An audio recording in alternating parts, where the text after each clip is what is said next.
Уважаемые граждане России, Chers citoyens russes, дорогие друзья, chers amis, сегодня aujourd'hui, считаю необходимым il me semble nécessaire к трагическим de revenir sur les événements tragiques происходящим qui se déroulent dans le Donbass и ключевым вопросам. et sur les questions clés liées à la sécurité de la Russie. Начну с того, о чем говорил. Je vais commencer par ce que j'ai dit dans mon discours du 21 février de cette année. Речь о том, что вызывает у нас Je me réfère à ce qui nous préoccupe particulièrement, о тех à savoir les menaces fondamentales que font peser sur notre pays de manière démesurée et arrogante, pas à pas, политиками на Западе. année après année, les hommes politiques occidentaux irresponsables. Имею в виду расширение, Il s'agit de l'expansion de l'OTAN vers l'Est, приближение. du fait que ces infrastructures militaires s'approchent des frontières de la Russie. Хорошо известно, что на протяжении On sait très bien que depuis 30 ans, nous nous efforçons, avec persistance et patience, ведущими странами de parvenir à un accord avec les principaux pays de l'OTAN sur les principes de sécurité égale et indivisible en Europe. Мы постоянно En réponse à nos propositions, ça n'a toujours été que soit des tromperies et des mensonges cyniques, давление и ou des tentatives de pression et de chantage, alors que l'Alliance Atlantique, malgré toutes nos protestations et préoccupations, ne cesse de s'élargir. неуклонно расширяется. Военная машина La machine de guerre est en marche, и, et, повторю, je le répète, приближается elle s'approche très près de nos frontières.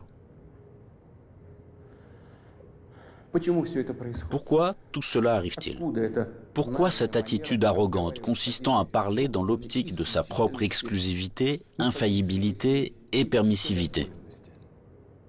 Откуда наплевательская? D'où vient cette attitude indifférente et dédaigneuse à l'égard de nos intérêts et de nos demandes absolument légitimes? Ответ ясен.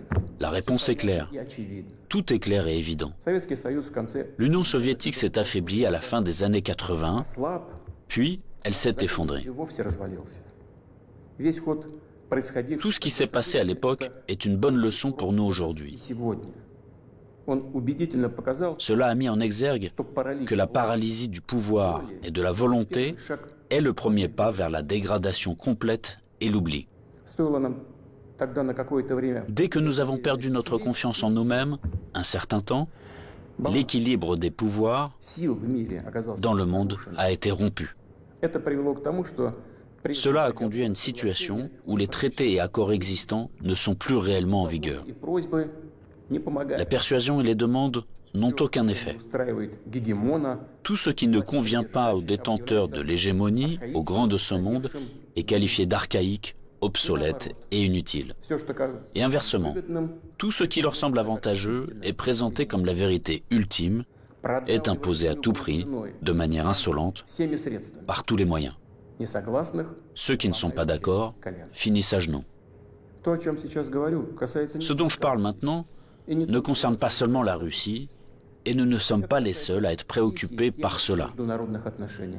Il s'agit de l'ensemble du système de relations internationales, et parfois même les alliés des États-Unis eux-mêmes. Развал СССР Après l'effondrement de l'URSS, переведен le monde a été de fait и remodelé, к этому времени et les normes établies du droit international, dont les principales, fondamentales, ont été adoptées à la fin de la Seconde Guerre mondiale et ont largement consolidé ces résultats, ont commencé à gêner ceux qui se sont déclarés vainqueurs de la guerre froide.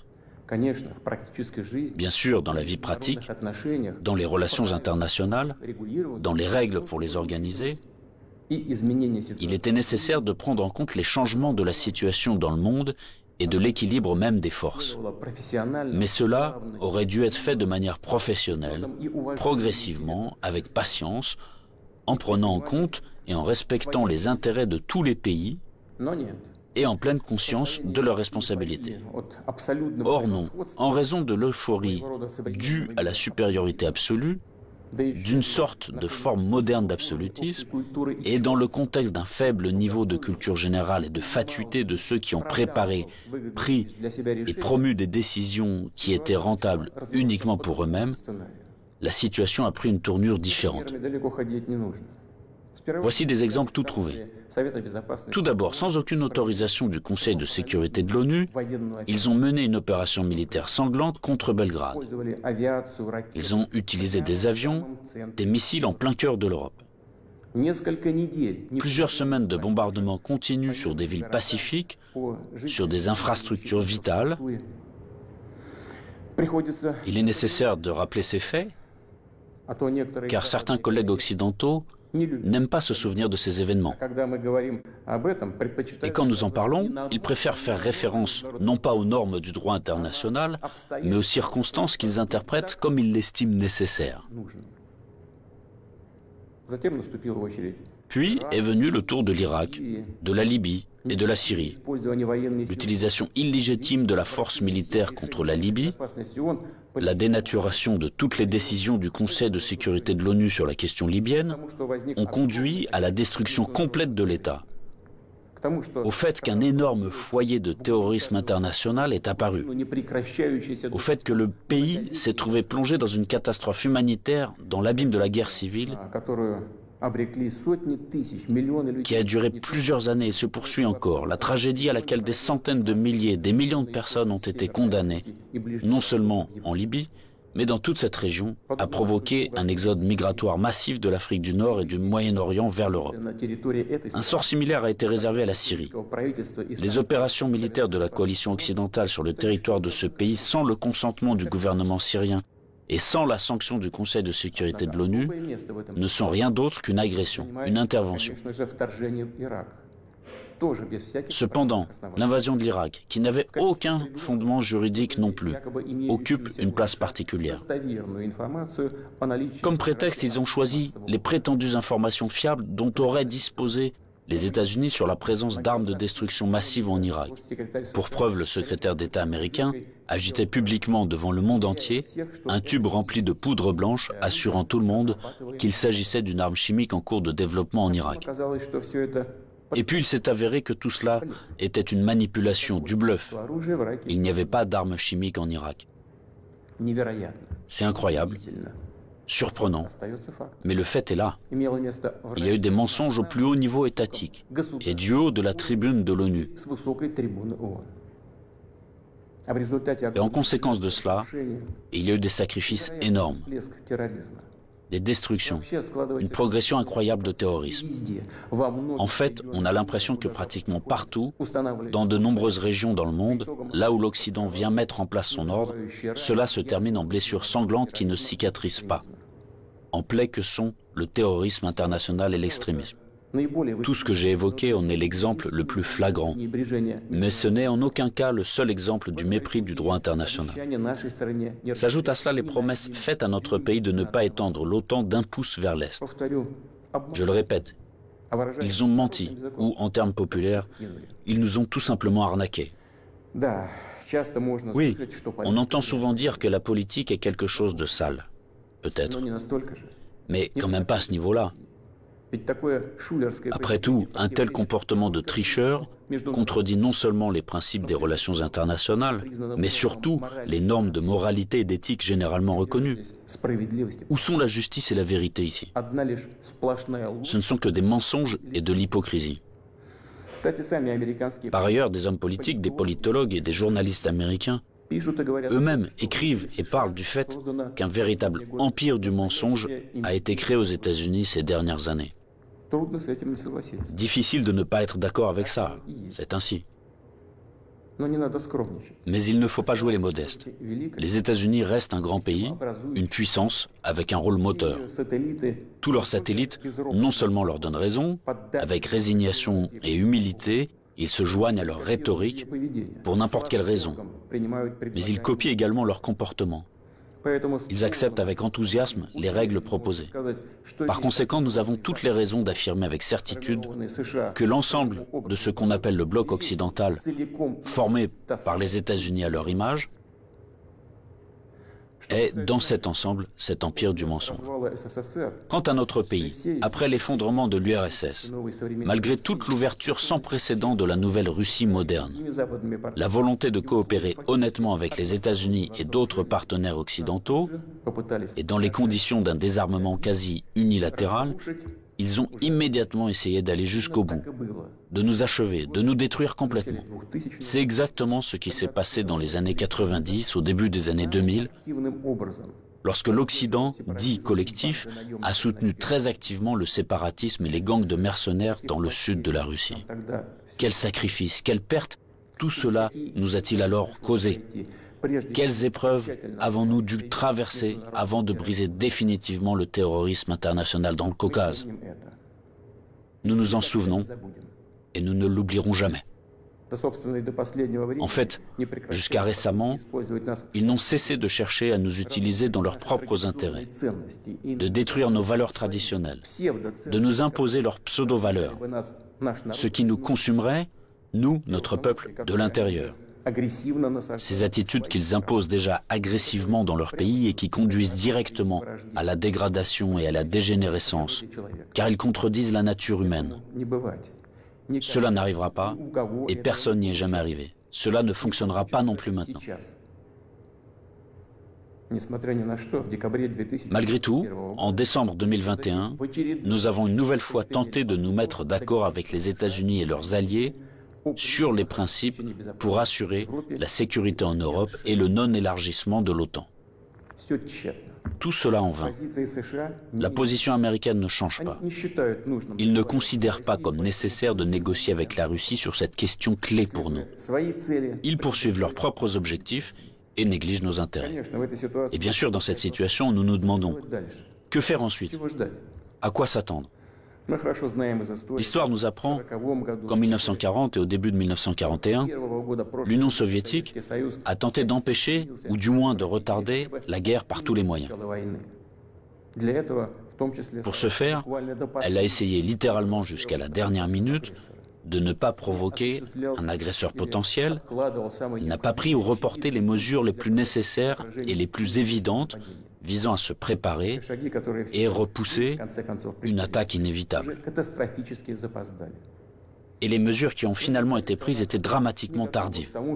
En conséquence, le pays n'était pas prêt à faire face à pleine capacité à l'invasion de l'Allemagne nazie qui attaquait notre patrie sans déclaration de guerre le 22 juin 1941. L'ennemi a été arrêté, puis écrasé, mais à un coût colossal. La tentative d'amadouer l'agresseur à la veille de la Grande Guerre patriotique s'est avérée être une erreur qui a coûté cher à notre peuple. Au cours des premiers mois de la guerre, nous avons perdu de vastes territoires stratégiquement importants et des millions de personnes. Nous ne ferons pas une telle erreur une deuxième fois. Nous n'en avons pas le droit. Ceux qui revendiquent la domination mondiale publiquement, en toute impunité et, je le souligne, sans aucune justification, nous déclarent, nous, la Russie, leur ennemi. En effet, ils disposent aujourd'hui de grandes capacités financières, scientifiques, technologiques et militaires.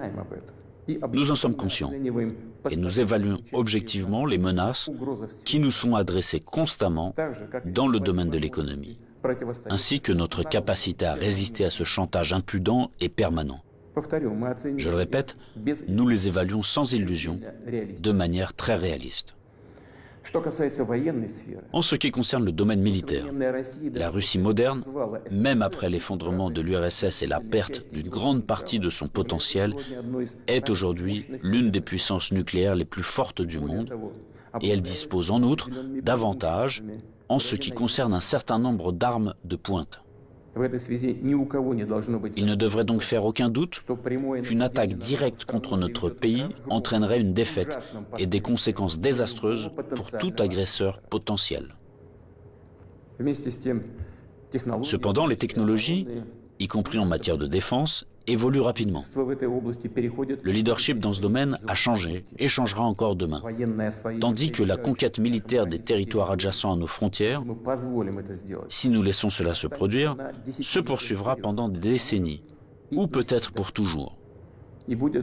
Et cela constituera une menace toujours plus grande et totalement inacceptable pour la Russie. Aujourd'hui même, alors que l'OTAN s'étend vers l'Est, la situation pour notre pays se dégrade et devient chaque année plus dangereuse. En outre, ces derniers jours, les dirigeants de l'OTAN ont explicitement évoqué la nécessité d'accélérer, de forcer l'avancée des infrastructures de l'Alliance vers les frontières de la Russie. En d'autres termes, ils renforcent leur position. Nous ne pouvons plus nous contenter de regarder ce qui se passe. Ce serait complètement irresponsable de notre part. La poursuite de l'expansion de l'infrastructure de l'Alliance Atlantique, la conquête militaire des territoires de l'Ukraine qui a commencé, tout cela est inacceptable pour nous. Le problème, bien sûr, ce n'est pas la structure de l'OTAN elle-même. Elle n'est qu'un instrument de la politique étrangère des États-Unis.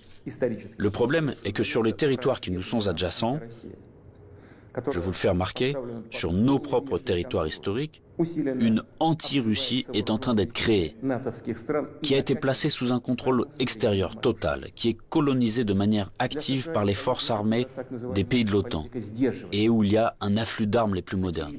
Pour les États-Unis et leurs alliés, il s'agit de ce qui est qualifié de politique de dissuasion de la Russie, de dividende géopolitique évident. Et pour notre pays, c'est finalement une question de vie ou de mort. La question de notre avenir historique en tant que peuple. Ce n'est pas une exagération, c'est la vérité. C'est une menace réelle, non seulement pour nos intérêts, mais pour l'existence même de notre État, pour sa souveraineté. C'est cette même ligne rouge dont on a parlé à plusieurs reprises. Ils l'ont franchie. Par conséquent, il faut parler de la situation dans le Donbass.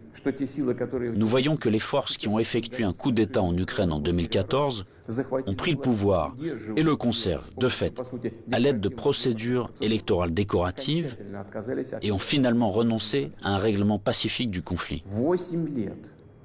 Pendant 8 années infiniment longues, nous avons fait tout notre possible pour que la situation soit résolue par des moyens pacifiques et politiques. Tout cela en vain. Comme je l'ai dit dans mon précédent discours, on ne peut pas regarder sans compassion ce qui se passe là-bas. Il n'était tout simplement plus possible de supporter tout cela. Il était nécessaire de mettre fin immédiatement à ce cauchemar, au génocide des millions de personnes qui y vivent, dont le seul espoir est la Russie, dont le seul espoir est en nous. Ce sont ces aspirations, ces sentiments, la douleur des gens qui ont été pour nous le principal motif pour décider de reconnaître les républiques populaires du Donbass. Voilà ce qui me paraît important de souligner davantage. Les principaux pays de l'OTAN, pour parvenir à leurs propres objectifs, soutiennent en Ukraine les nationalistes extrêmes et les néo-nazis, qui à leur tour ne pardonneront jamais aux Criméens, aux habitants de Sébastopol, leur libre choix, à savoir la réunification avec la Russie. Bien sûr, ils iront en Crimée, tout comme dans le Donbass, portant la guerre, afin de tuer, tout comme les punisseurs des gangs de nationalistes ukrainiens, complices d'Hitler pendant la Grande Guerre patriotique, qui massacraient des personnes sans défense. Et ils déclarent aussi ouvertement revendiquer un certain nombre d'autres territoires russes. Tout le cours des événements et l'analyse des informations reçues montrent que l'affrontement de la Russie avec ses forces est inévitable. Ce n'est qu'une question de temps. Ils se préparent, ils attendent le moment favorable. Maintenant, ils revendiquent également la possession d'armes nucléaires. Nous ne laisserons pas faire ça. Comme je l'ai déjà mentionné auparavant, après l'effondrement de l'URSS, la Russie a accepté de nouvelles réalités géopolitiques. Nous respectons et nous traiterons avec respect tous les pays nouvellement formés dans l'espace post-soviétique. Nous respectons et respecterons leur souveraineté, comme en témoigne l'aide que nous avons apportée au Kazakhstan qui a fait face à des événements tragiques et à un défi lancé à son statut d'État et à son intégrité. Mais la Russie ne peut pas se sentir en sécurité, se développer, exister avec une menace constante venant du territoire de l'Ukraine contemporaine. Je rappelle que dans les années 2000-2005, nous avons riposté militairement aux terroristes du Caucase, défendu l'intégrité de notre État, préservé la Russie. En 2014, nous avons soutenu les Criméens et les résidents de Sébastopol. En 2015, nous avons utilisé les forces armées pour mettre un obstacle sûr à l'infiltration de terroristes de Syrie en Russie. Nous n'avions pas d'autre moyen de nous protéger. La même chose se produit à l'heure actuelle. On ne nous a tout simplement pas laissé d'autres possibilités de protéger la Russie, notre peuple, à l'exception de celles que nous devrons utiliser aujourd'hui. Les circonstances exigent que nous prenions des mesures décisives et immédiates. Les républiques populaires du Donbass ont demandé de l'aide à la Russie.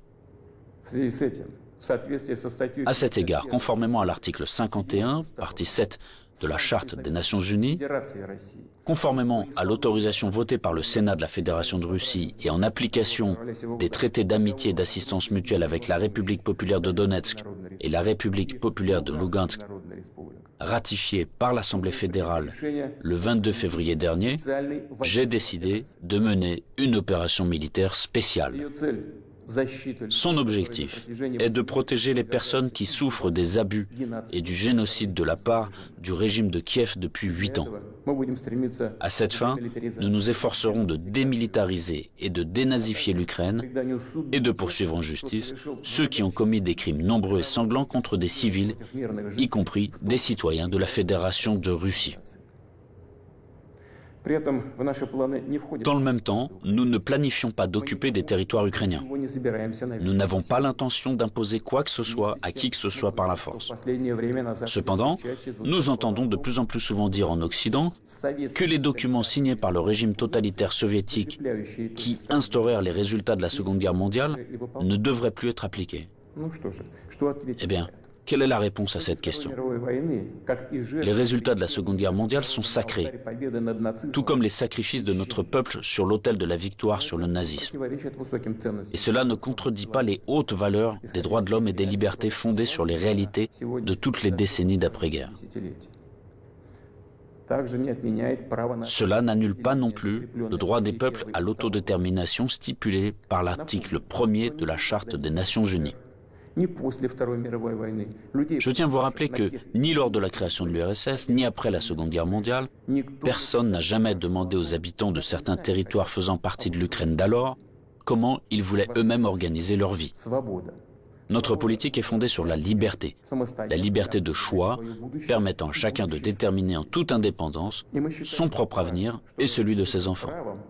Et nous considérons qu'il est important que ce droit, le droit de faire son choix, puisse être exercé par tous les peuples vivant sur le territoire de l'Ukraine contemporaine, par tous ceux qui le souhaitent.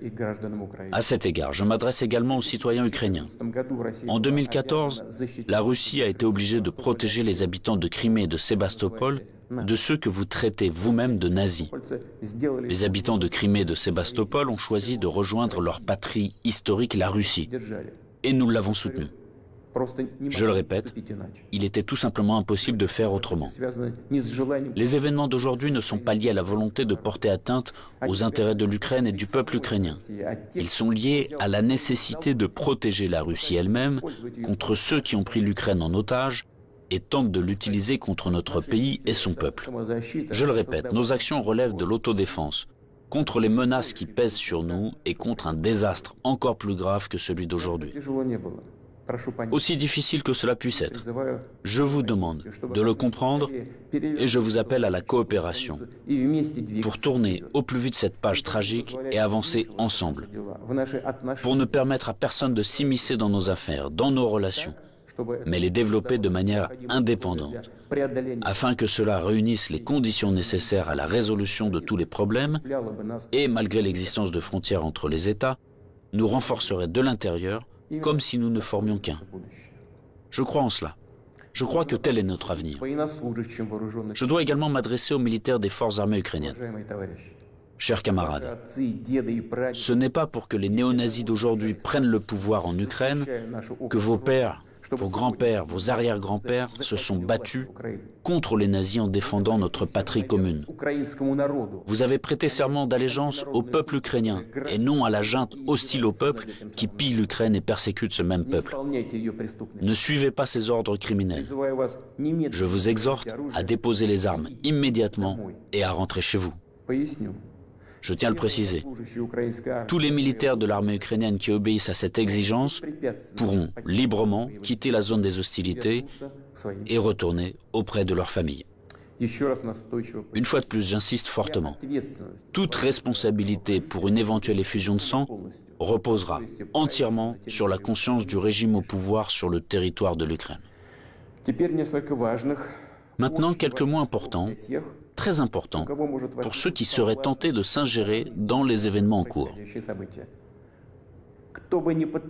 Quiconque essaiera d'interférer contre nous, et plus encore de créer des menaces pour notre pays, pour notre peuple, doit savoir que la réponse de la Russie sera immédiate et mènera à des conséquences auxquelles vous n'avez jamais fait face dans votre histoire.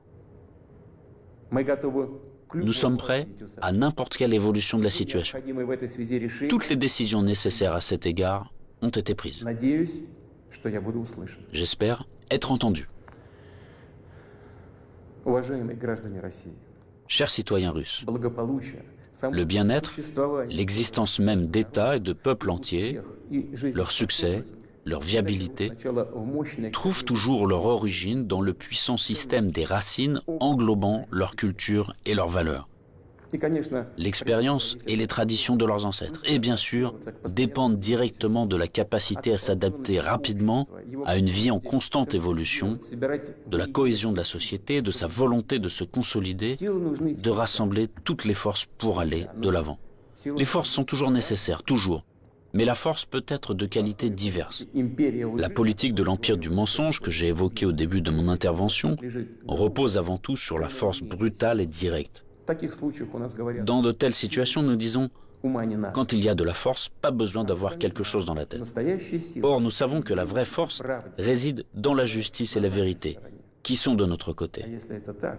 Et s'il en est ainsi, alors il est difficile de ne pas être d'accord avec le fait que c'est la force et la volonté de se battre qui sont les fondements de l'indépendance et de la souveraineté, les fondations nécessaires et uniquement sur lesquelles on peut construire son avenir de manière fiable, construire sa maison, fonder sa famille, sa patrie.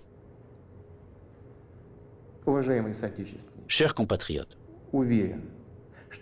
je suis convaincu que les soldats et les officiers des forces armées russes fidèles à leur pays accompliront leur devoir avec professionnalisme et courage.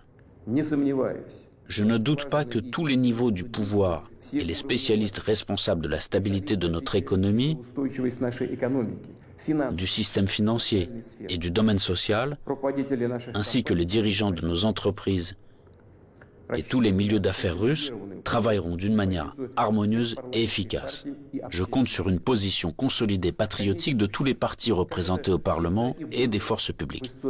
Après tout, comme cela a toujours été dans l'histoire, le destin de la Russie se trouve entre les mains fiables de notre peuple multinational. Cela signifie que les décisions adoptées seront exécutées, que nos objectifs seront atteints et que la sécurité de notre patrie sera garantie d'une manière sûre.